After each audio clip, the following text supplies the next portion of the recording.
এই পৃথিবীতে আসার পর আমাদের হায়াত তো বাড়ছে না, বরং হায়াত প্রতি মুহূর্তে কি হচ্ছে? লোকেরা বলে হায়াত বাড়ে, হায়াত তো বাড়ে না। হায়াত কি হয়? জন্মের পরের থেকে আমার জন্য রিজার্ভ আছে যতটুকুন, 50 বছর বাঁচবো, 60 বছর বাঁচবো, যতটুকুন হায়াত আমার জন্য নির্ধারিত করা আছে, নির্ধারণ করা আছে, প্রতিদিন একদিন একদিন করে কমে যেতেছে।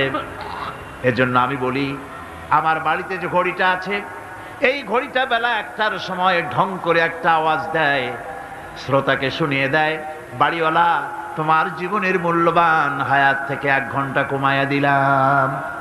2টার সময় 2টা ঘন্টা লাগায় শোনায় দিল, বান্দারে তোমার জীবনের মূল্যবান সময় থেকে 2টি ঘন্টা কমে গেল। এমনি করে দিন গেল, মাস গেল, বছর গেল, আমাদের হুঁশ হলো না। সময় চলে গেল তাস খেলে খেলে, সময় চলে গেল আমাদের খেলাধুলা করে, শয়তানি বদমাশি করে। সময় কতটুকুন পেলাম? কিয়ামতের দিন, বিচারের দিনটা যেটা হবে, আল্লাহ রাব্বুল আলামিন বলেন বিচারের দিনটাই লম্বা হবে 50 আলফা সানা মিম্মা তাউদ্দুন। বিচারের দিনটা লম্বা হবে কত বছর? 50,000 বছর। কত বছর? দুনিয়ায় যেভাবে তুমি হিসাব করো, দুনিয়ার গণনা অনুযায়ী হাসরের বিচারের দিনটা হবে 50,000 বছরের মতো লম্বা। এক কিতাবে দেখেছি, তিনি লিখেছেন হিসাব করে, কিয়ামতের ওই দিনটার হিসাবে 50,000 বছর একটা দিন লম্বা। ওই হিসাবে পৃথিবীতে যারা 60 বছর বাঁচলো, সেজন্য আখেরাতে 2 মিনিট দুনিয়ায় বাঁচলো। চিন্তা করেছে? মাত্র 2 মিনিট। 60 বছর যারা হায়াত পেল, 2 মিনিট বাঁচলো। এই 2 মিনিটের জন্য কত হাঙ্গামা, কত মারধর, কত সন্ত্রাস, ক্ষমতার জন্য লড়াই, হ্যান করেঙ্গে ত্যান করেঙ্গে, লাঠিকে আন্দার মুগুর ভরেঙ্গে, শক্তির ঠেলায় অস্থির।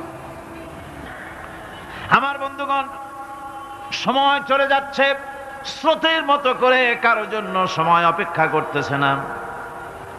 আমাদের মৃত্যু প্রতি মুহূর্তে কাছে চলে আসতেছে।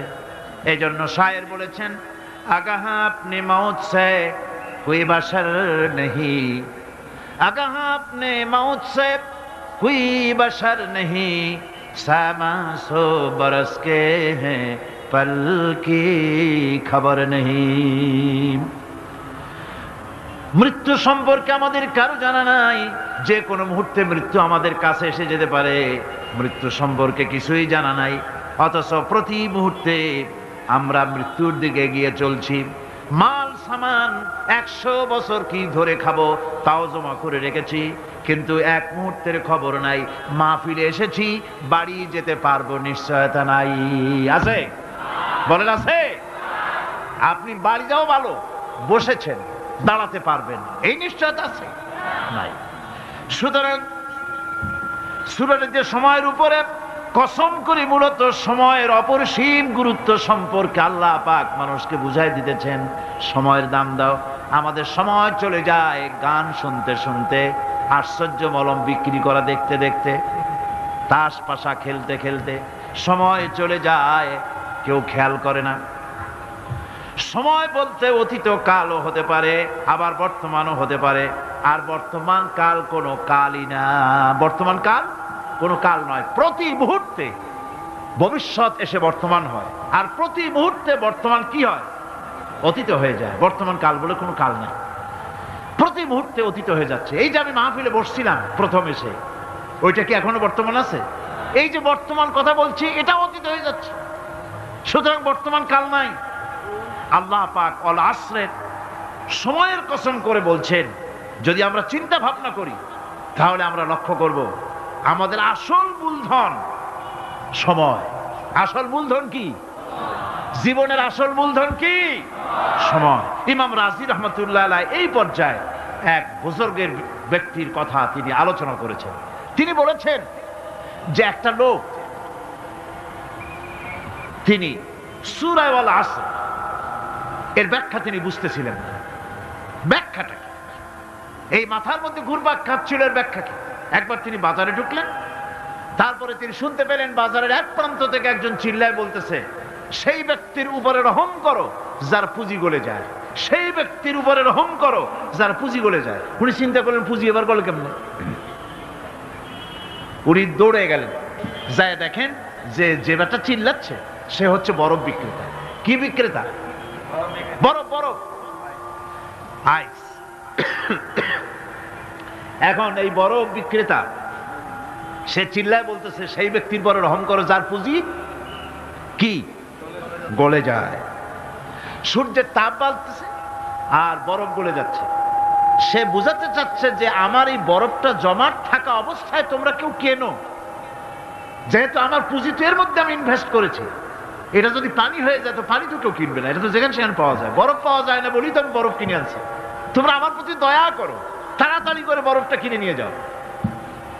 ইমাম রাজি রহমতুল্লাহ আলাইহি বলেন, বুজুর্গ ব্যক্তি চিৎকার মেরে বললেন আল্লাহু আকবার, আমি কিন্তু এই বরফ বিক্রেতার ঘোষণার মধ্য দিয়ে সূরা ওয়াল আসরের তাফসীর আমি বুঝে ফেলেছি।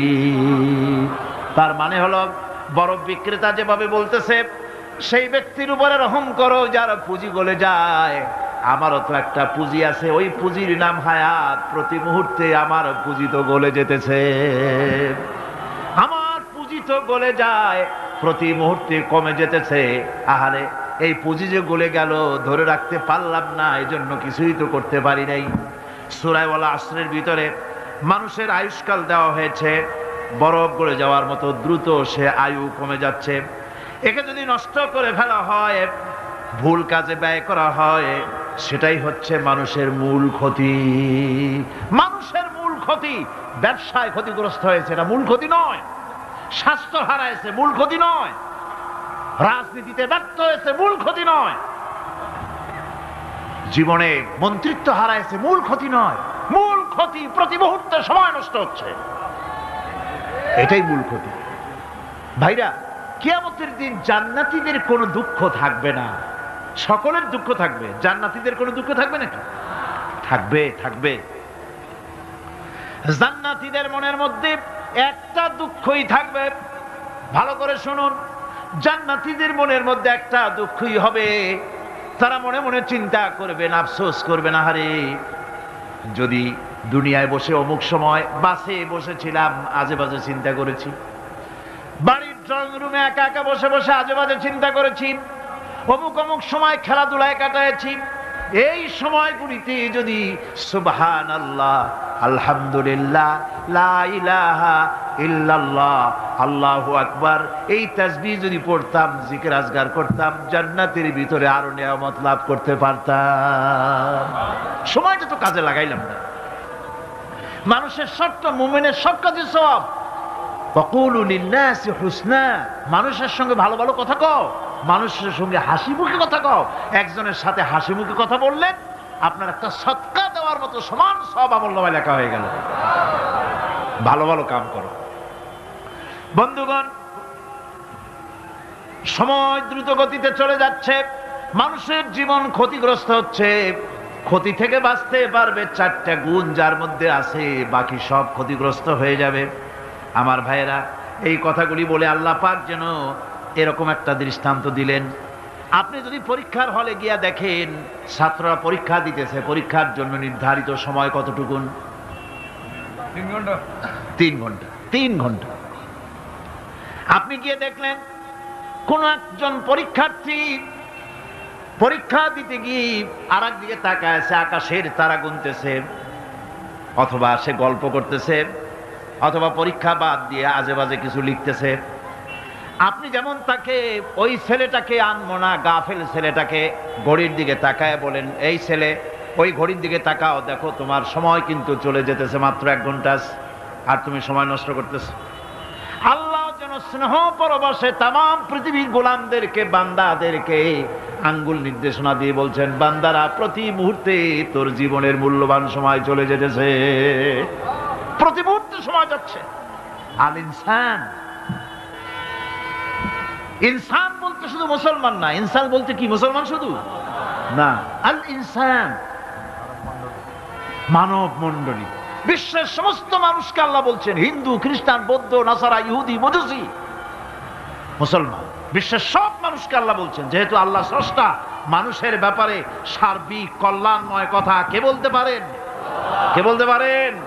সে আল্লাহ রাব্বুল আলামিন বলছেন, সময় চলে যাচ্ছে ও পৃথিবীর মানুষেরা, এই মানুষ বলতে আল্লাহ রাব্বুল আলামিন কোন ব্যক্তি, কোন গোষ্ঠী, কোন জাতিকে বলেন নাই, বলেছেন সমগ্র মানবতাকে। এর অর্থ হচ্ছে সূরাটিতে উল্লেখ্য 4টি গুণ যদি আমল করতে পারে লোকেরা, যেই ব্যক্তি করবে, যেই সমাজ করবে, যেই রাষ্ট্র করবে, যেই গোষ্ঠী করবে, যেই জাতি করবে, তারাই ক্ষতি থেকে বেঁচে যাবে। আর যারা করবে না তারা ক্ষতিগ্রস্ত হবে। কি হবে বলুন? এখন আল্লাহ পাকের কথা শুনুন। আল্লাহ পাক বলছেন, ওয়াল আসরি ইন্নাল ইনসানা লাফি খুসর। খুসরিন, এই যে খুসর, খাসারা, এই শব্দটা হচ্ছে আবিধানিক অর্থে ক্ষতি হচ্ছে লাভের বিপরীত। লাভের বিপরীত কি? ক্ষতি। নাফা, এই নাফার বিপরীত কি? নোকসান। খাসারাটা কি? নোকসান বলা হয় পুঁজি 50,000 খাটাইছিলাম, লাভ করতে পারি নাই, পুঁজি ঠিক আছে, এটাকে বলা হয় নোকসান। এটাকে কি বলা হয়? নোকসান। কিন্তু আমি পুঁজি খাটিয়েছিলাম 50,000 টাকা, লাভ তো হয়ই নাই, পুঁজিও চলে গেছে, আমও গেছে, সালাও গেছে, আমও নাই, সালাও নাই। এইটারে আরবিতে কি বলা হয়? খাসার। দেউলিয়া। দেউলিয়া হয়ে গেছে। দেউলিয়াটা বোঝেন ভালো আপনারা, দেউলিয়া হয়ে গেছে। কোরআন লাভ বা সাফল্যের ধারণা যেমন নিছক পার্থিব নয়, সমৃদ্ধির কথা শুধু পার্থিব নয়, জন্ম থেকে শুরু করে মৃত্যু পর্যন্ত কোরআনের লাভের কথা যখন বলা হয় তখন জন্ম থেকে মৃত্যু পর্যন্ত, আখিরাত পর্যন্ত, কিয়ামত পর্যন্ত। ক্ষতিটাও জন্ম থেকে শুরু করে মৃত্যু পর্যন্ত, কিয়ামত পর্যন্ত ক্ষতিটাও। এই ক্ষতি থেকে বাঁচবার জন্য কোরআনে কারিমে বিভিন্ন জায়গায় এই খাসারা শব্দ ব্যবহার করা হয়েছে। আল্লাহ রাব্বুল আলামিন বলছেন, ওয়ামান খাফফাত মাওয়াজিনুহু ফাউলাইকাল্লাযীনা খাসিরু আনফুসাহুম বিমা কানু বিআয়াতিনা ইয়াযলিমুন। যাদের পাল্লা ভারী হবে কিয়ামতে তারাই হবে সফলকাম, আর যাদের পাল্লা হালকা হবে, নেকির পাল্লা যাদের হালকা হবে তারা হবে ক্ষতিগ্রস্ত। তারা নিজেরাই ক্ষতি সাধনকারী হবে কিয়ামতের দিন। কাজে মানুষের জীবনের সমুদয় কার্যাবলীর ভালো অংশ যদি খারাপ অংশের উপরে বিজয়ী হয়, তারপরে খারাপ অংশ পাওনাদারদের দিয়ে টিয়া, এরপরে যদি নেকি কিছু বাকি থাকে, তাহলে বোঝা গেল লোকটা কিয়ামতে নাজাত পাবে। আর যদি ভালো কাজের উপরে খারাপ কাজ বিজয়ী হয়ে যায় আর সমস্ত পাওনাদারদেরকে পাওনা মিটাইয়া তারপরেও পাপ বাকি থেকে যায়, এক চাইতে খাসারা পৃথিবীতে, আকাশে, জমিনে কিছুই আর হবে না। এর থেকে বাঁচার জন্য আল্লাহ পাক এই খাসারা থেকে বাঁচার জন্যই মানুষকে এই কথা বলছেন। এই কথাটি কোরআনে কারিমের অন্য একটি আয়াতে আরো সুন্দর করে বলা হয়েছে, যারা নাকি এই দুনিয়ার বুকে যারা নিজেদের পুঁজি খাটাইছে, জীবনের পুঁজি সুদ কামাইতে খাটালো, জীবনের পুঁজি খাটালো হারাম কামাইয়ের ভিতরে, অন্যায় কাজের ভিতরে, যারা জীবনের পুঁজিকে আল্লাহর দ্বীনের কাজে লাগাতে পারে নাই, তাদের সম্পর্কে বলা হচ্ছে হাসিরাদ দুনিয়া ওয়াল আখিরাতা যালিকা হুয়াল খুসরানুল মুবিন। হাসিরাদ দুনিয়া ওয়াল আখিরাত, দুনিয়াও ক্ষতিগ্রস্ত, আখিরাতেও ক্ষতিগ্রস্ত। এটা হচ্ছে তার জন্য সুস্পষ্ট ক্ষতি, এর থেকে বড় ক্ষতি আর কিছুই হতে পারে না। আল্লাহ পাক কোরআনে কারীমে অন্যত্র বলেছেন, وَنُنَزِّلُ مِنَ الْقُرْآنِ مَا هُوَ شِفَاءٌ وَرَحْمَةٌ لِّلْمُؤْمِنِينَ وَلَا يَزِيدُ الظَّالِمِينَ إِلَّا خَسَارًا। আমি এই কোরআন অবতরণের পরিক্রমায় এমন সব বিষয় অবতীর্ণ করেছি যা মুমিনদের জন্য নিরাময় এবং তাদের জন্য রহমত, আর জালিমদের জন্য ক্ষতি ছাড়া আর কিছুই বৃদ্ধি পায় না। জালিমদের জন্য ক্ষতি বৃদ্ধি পায়। আর যারা মুমিন তাদের জন্য এর মধ্যে নিরাময় আছে, এর মধ্যে রহমত আছে। অর্থাৎ যারা এই কোরআনকে যারা নিজেদের আইনের কিতাব হিসাবে গ্রহণ করেছে, কোরআনকে তাবিজের কিতাব হিসাবে নয়, ধর্মীয় কিতাব হিসাবে নয়, কোরআন সংবিধান। কোরআন কি? কোরআনকে যারা সংবিধান হিসাবে মেনে নিয়েছে, কোরআনকে যারা সংবিধান হিসাবে গ্রহণ করলো, ব্যক্তি, পরিবার, সমাজ, রাষ্ট্রে তাদের যাবতীয় মানসিক, বুদ্ধিবৃত্তিক, নৈতিক, তামাদ্দুনিক রোগের নিরাময় হবে, এর দ্বারা শান্তি হবে। কিন্তু যেসব জালিম এই কোরআনকে প্রত্যাখ্যান করেছি, কোরআনকে যারা মৌলবাদীদের কিতাব বলে, কোরআনের কথা বললে মৌলবাদ বলে গাইল দেয়, তারা তাদের কপালকে পোড়াইয়া ছাই বানাইয়া দিছে, তাদের তাদের কপাল ভস্মীভূত করে দিয়েছে।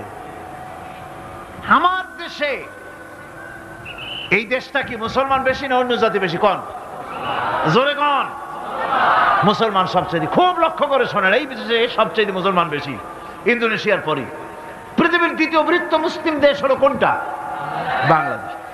এই দেশে ইসলামরে যত গালি দেওয়া হয়েছে, কোরআনকে যত গালি দেওয়া হয়েছে, আলেমদেরকে যত গালি দেওয়া হয়েছে, রাসূলুল্লাহকে যত গালি দেওয়া হয়েছে, ইসলামী আদর্শকে যত গালি দেওয়া হয়েছে, পৃথিবীতে কোন দেশে এইভাবে ইসলামকে গালি দেওয়া কোথাও হয় নাই।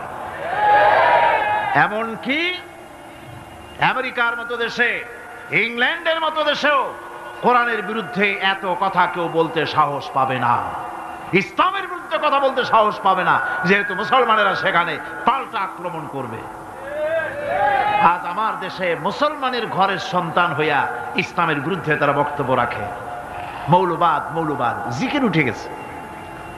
আমেরিকার প্রেসিডেন্টরা যখন শপথ নেন, প্রেসিডেন্ট হিসাবে ওথ নেন, বাইবেলের উপরে হাত রাখেন আর বলেন, এই মহাগ্রন্থকে স্পর্শ করে শপথ নিচ্ছি, আমি আমার চিন্তা চেতনা, আমার মেধা, আমার প্রজ্ঞা সবটা আমার জাতি, আমার দেশকে উন্নয়নের জন্য, এর সমৃদ্ধির জন্য, এর সংরক্ষণের জন্য আমি আমার জীবনকে উৎসর্গ করব।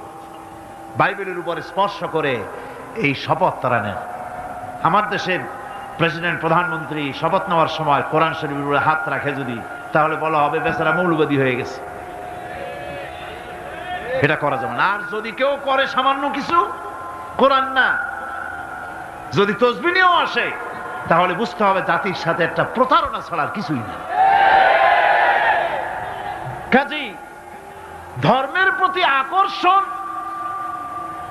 একটা ভিন্ন জিনিস, সেই জিনিসকে ছেড়ে যারা দেয় তারাই ক্ষতিগ্রস্ত হয়, আর যারা ধরে রাখে তারা দুনিয়ায় ক্ষতিগ্রস্ত হয় না। আল্লাহ পাক এখানে রাসূল করিম সাল্লাল্লাহু আলাইহি ওয়াসাল্লামের একটি হাদিস প্রণিধানযোগ্য কোরআনের ব্যাপারে। হুজুর বলেছেন, আল কোরআন হুজ্জাতুন লাকা ওয়া আলাইকা। এই কোরআন হয় তোমার পক্ষের সাক্ষী, না হয় এই কোরআন তোমার বিপক্ষের সাক্ষী। কিয়ামতে এই কোরআন হয় তোমার পক্ষে কাজ করবে, নতুবা এই কোরআন তোমার বিপক্ষে কাজ করবে। দুই অবস্থা থেকে খালি হবে না। হয় কোরআন তোমার পক্ষে সাক্ষী দেবে, না হয় আমরা কি চাই? কিয়ামতে কি চাই? বলেন কি চাই? কোরআনের পক্ষে যদি আমরা সাক্ষী চাই, তাহলে এই কোরআনের পক্ষে আমাদেরকে কাজ করতে হবে। এছাড়া আমাদের নাজাতের কোনো পথ নাই। আমাদের মুক্তির পথ হচ্ছে কোরআন কেন্দ্রিক, রাসূলুল্লাহর হাদিস কেন্দ্রিক। এর বাইরে আমাদের সমস্ত পুঁজি নষ্ট হয়ে যাবে। আমাদেরকে পৃথিবীতে টিকে থাকতে হলে কোরআনের উপরে ভিত্তি করে আমাদেরকে বাঁচতে হবে, টিকতে হবে। কোরআনে কারিমে আল্লাহ রাব্বুল আলামিন অন্যত্র বলেছেন, কুল ইন্নাল খাসিরিনাল্লাযীনা খাসিরু আনফুসাহুম ওয়া আহলিহিম ইয়াওমাল কিয়ামাহ আলা যালিকা হুয়াল খুসরানুল মুবিন। বলো, প্রকৃত দেউলিয়া তারাই যারা কিয়ামতের দিন নিজেকে, নিজের পরিবার পরিবর্গকে এই ক্ষতির দিকে যারা ঠেলে দেবে। ভালো করে শুনে নাও, এটি হচ্ছে সুস্পষ্ট ক্ষতি, সুস্পষ্ট দেউলিয়াপনা। এই ক্ষতি থেকে বাঁচার জন্য আল্লাহ রাব্বুল আলামিন কোরআনে কারীমের মধ্যে বলেছেন, ওয়াল আসরি ইন্নাল ইনসানা লাফি খুসর। পড়েন সবাই, ওয়াল العصر إن الإنسان لفي خسر মানুষের সমগ্র মানুষের জীবন ক্ষতিগ্রস্ত ব্যর্থ কে বলতেছেন গা শিউরে ওঠার কথা না গা শিউরে ওঠে আল্লাহ বলতেছেন ক্ষতিগ্রস্ত ব্যর্থ আপনি যতই মনে করেন আপনার মিল আছে কল আছে কারখানা আছে মন্ত্রী টাকা পয়সা আছে প্রেসিডেন্ট হয়েছেন প্রধানমন্ত্রী হয়েছেন আপনার জীবন সফল হয়েছে আল্লাহ বলেন না জীবন ব্যর্থ জীবন বিফল জীবন ক্ষতিগ্রস্ত তাম পৃথিবীর সমস্ত মানুষ ক্ষতিগ্রস্ত ব্যর্থ চারটা কাজ করলে সফল হবে কয়টা কাজ জোরে বলেন কয়টা কাজ ইল্লাল্লাযীনা আমানু ওয়া আমিলুস সালিহাতি ওয়া তাওয়াসাউ বিল হাক্কি ওয়া তাওয়াসাউ বিস সাবর চারটা কাজ করলে জীবন হবে সফল এই ব্যর্থতা থেকে এই ক্ষতি থেকে যদি বাঁচতে চাই কিনা কারা কারা চাই দেখাই তো হাত কারা কারা চাই ক্ষতির হাত থেকে বাঁচতে চাই কারা আলহামদুলিল্লাহ হাত নামা ক্ষতির হাত থেকে যারা বাঁচতে চান আল্লাহ রাব্বুল আলামিন তাদের জন্য ফর্মুলা পেশ করেছেন ইল্লাল্লাযীনা আমানু ওয়া আমিলুস সালিহাতি ওয়া তাওয়াসাউ বিল হাক্কি ওয়া তাওয়াসাউ বিস সাবর আল্লাহ পাক বলেন চারটি কাজ করলে জীবন সফল হয়ে যাবে কয়টা কাজ চারটা কাজ করলে জীবনটা সফল হয়ে যাবে এক নম্বরে ঈমান এক নম্বরে কি ঈমান এটাই হচ্ছে ফাউন্ডেশন ক্ষতি থেকে বাঁচার জন্য প্রথম যে গুণটি সেটির নাম হচ্ছে ঈমান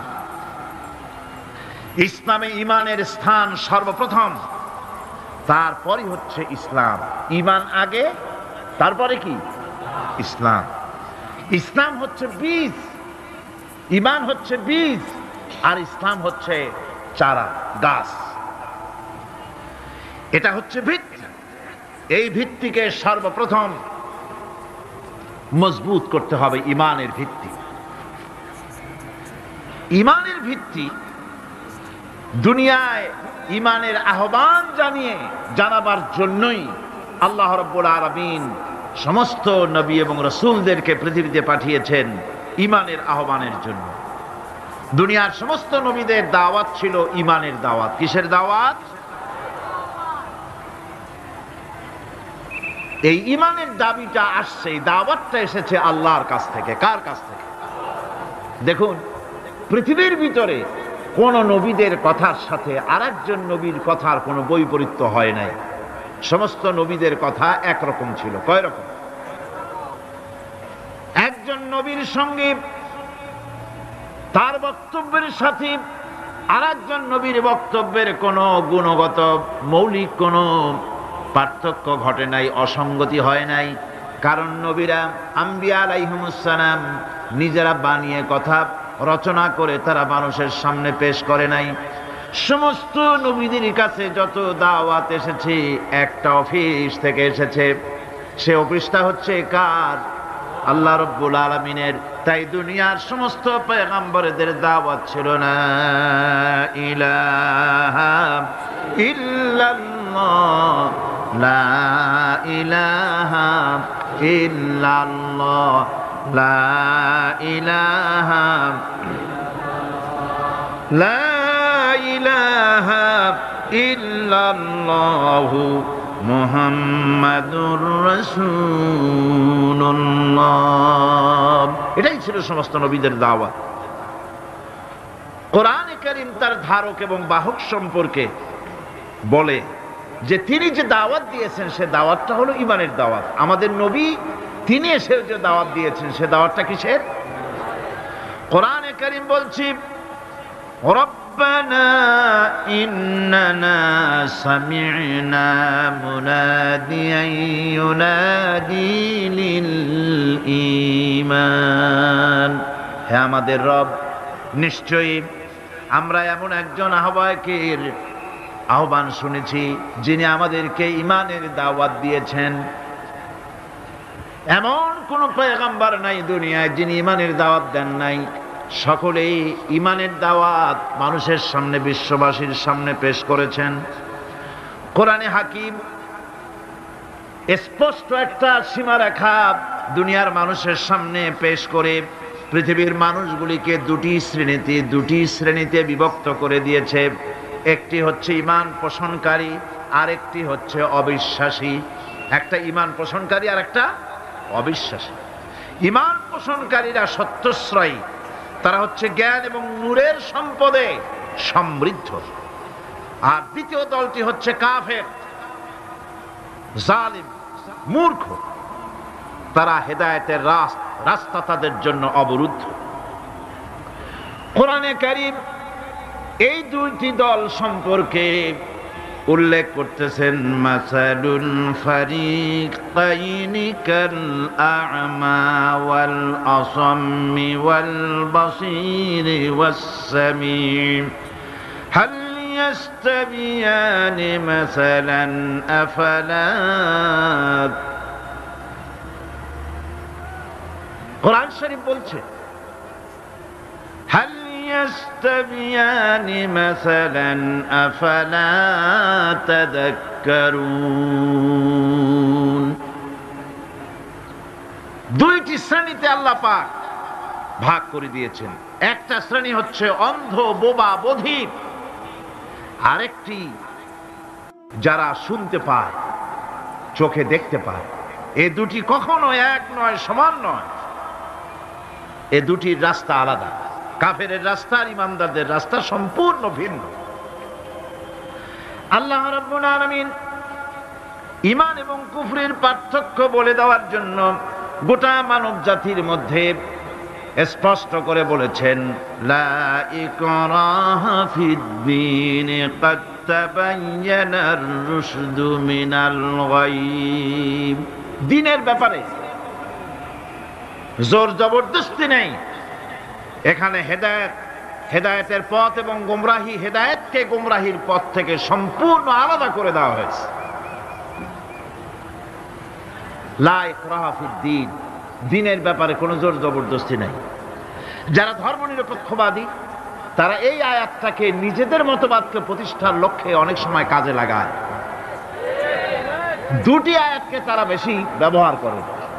একটা হচ্ছে লাকুম দীনুকুম ওয়ালিয়া দীন, আর একটা হচ্ছে লা ইকরাহা ফিদ-দীন। এই দুইটি আয়াতকে ধর্মনিরপেক্ষবাদীরা ব্যবহার করে। এই দুটির কোনটি তাদের আদর্শকে বোঝাবার লক্ষ্যে ব্যবহারের কোনো সুযোগ নাই। লা ইকরাহা ফিদ-দীন, ধর্মের ব্যাপারে কোনো বাড়াবাড়ি নাই, জোর জবরদস্তি নাই। এ কথা বলা হয়েছে এই কারণে যে কোন বিধর্মীকে, অমুসলিমকে ভয় দেখিয়ে, লোভ দেখিয়ে অথবা কোন ক্রমে কোন প্রকার চাপ সৃষ্টি করে তাকে মুসলমান বানানো যাবে না। এমনকি সূরা তওবার মধ্যে এসেছে, যুদ্ধ চলাকালীন সময়, জিহাদ চলাকালীন সময় কোন অমুসলিম যদি ইসলাম জানার জন্য তোমাদের তাঁবুতে আসে, তাহলে তুমি তাকে ইসলাম বুঝাও। ইসলাম শোনার পরে যদি মেনে নেয় ভালো কথা, আর যদি না মানে তাকে তার তাঁবু পর্যন্ত ফিরে যেতে দাও। মাঝপথে তাকে আক্রমণ করা যাবে না। ধর্মের ব্যাপারে কোনো বাড়াবাড়ি নাই। লা ইকরাহা ফিদ-দীন, এর দ্বারা ধর্মনিরপেক্ষতার কোনো কথা বোঝানো হয়নি। আর লাকুম দীনুকুম ওয়ালিয়া দীন, এটা ছিল কাফেরদের সেই বক্তব্যের প্রেক্ষিতে যেখানে কাফেরেরা বলেছিল মুহাম্মদ সাল্লাল্লাহু আলাইহি ওয়াসাল্লাম, আসুন আমরা এক কাজ করি, সেটা হলো ধর্ম নিয়ে আমাদের মধ্যে যে বাকবিতণ্ডা হচ্ছে, আমরা ধর্মকে 50-50 ভাগ করে নিই। কিছুদিন আমরা গিয়া আপনার আল্লাহরে সেজদা দেই, আর কিছুদিন আপনারা আমাদের মূর্তিগুলিকে প্রণাম করুন। এই প্রস্তাব যখন রাখল, আল্লাহ রাব্বুল আলামিন সূরা কাফিরুন অবতীর্ণ করে দিলেন, কুল ইয়া আইয়ুহাল কাফিরুন লা আ'বুদু মা তা'বুদুন হে কাফেরেরা, হে অবিশ্বাসীরা, নবী আপনি বলুন, হে অবিশ্বাসীরা, তোমরা যার ইবাদত করো আমরা তার ইবাদত করি না, আবার আমরা যার ইবাদত করি তোমরাও তার ইবাদত করো না। সুতরাং